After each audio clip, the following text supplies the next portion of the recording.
Assalamualaikum warahmatullahi wabarakatuh.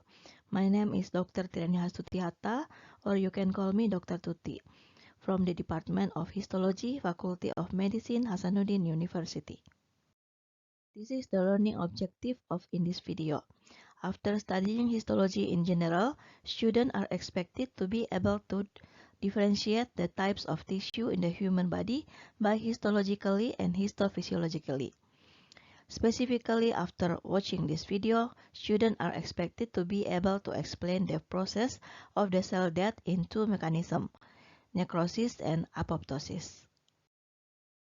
In order to maintain balance in the human body, as we know it with homeostasis, it is necessary to balance between cell proliferation and cell death in order to avoid disorder of cell accumulation or disorder of cell loss.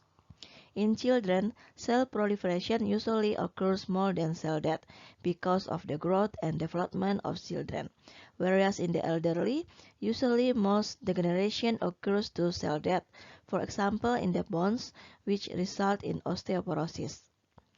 In adults, it is necessary to maintain this homeostasis. Talking about cell death, there are two different mechanisms of cell death, necrosis and apoptosis. Necrosis is a pathological process, while apoptosis is a programmed cell death by the body itself. First, let's talk about necrosis. What is necrosis? Necrosis or accidental cell death is a pathologic process.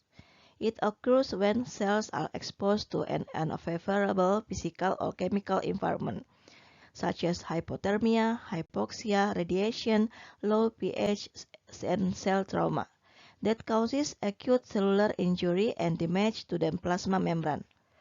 Under physiologic conditions, damage to the plasma membrane may also be initiated by viruses or protein called perforins. Rapid cell swelling and lysis are two characteristic features of this process.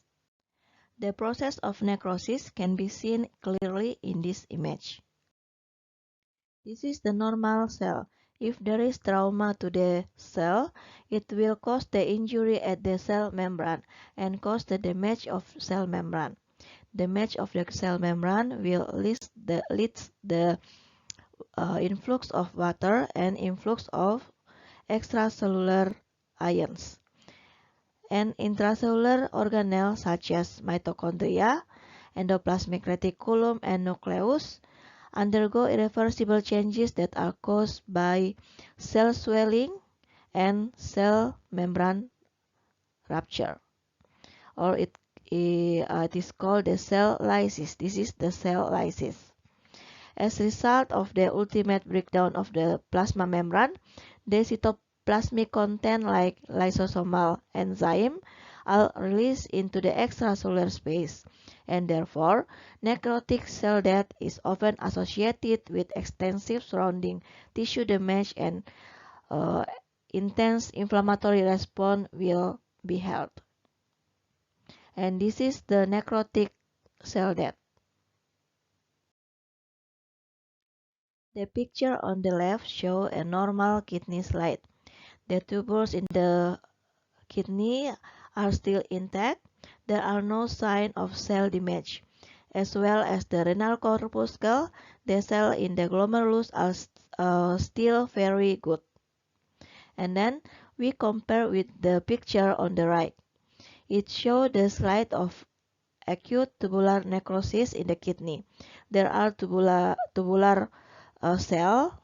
This is the tubular cell and glomerular cell and cell in the Bowman capsule undergoing necrosis, which is characterized by a gap between the cells, and the cell nucleus comes out of the cell and mix with the lymphocyte. Now let's talk about apoptosis. Apoptosis is a programmed cell death that occurs under normal physiologic conditions. Apoptosis is characterized by controlled autodigestion, which maintains cell membrane integrity. The cell dies with dignity, without spilling its contents and damaging its neighbors. How does the process of apoptosis occur? This is the characteristic of apoptosis. There is a DNA fragmentation, decrease in cell volume, loss of mitochondria function, membrane blebbing, and formation of apoptotic bodies. Let's look at the picture. This is the normal cell. First, if there is a DNA fragmentation occurs in the nucleus and it is an irreversible event that commits that cell to die. In addition to damage to the nucleus, there is also reduction in the cytoplasm, resulting in a decrease in cell volume. We can see this cell will be shrink. And then, the organelles in cytoplasma also undergo changes, including mitochondrial loss of function due to the changes in mitochondrial membrane permeability.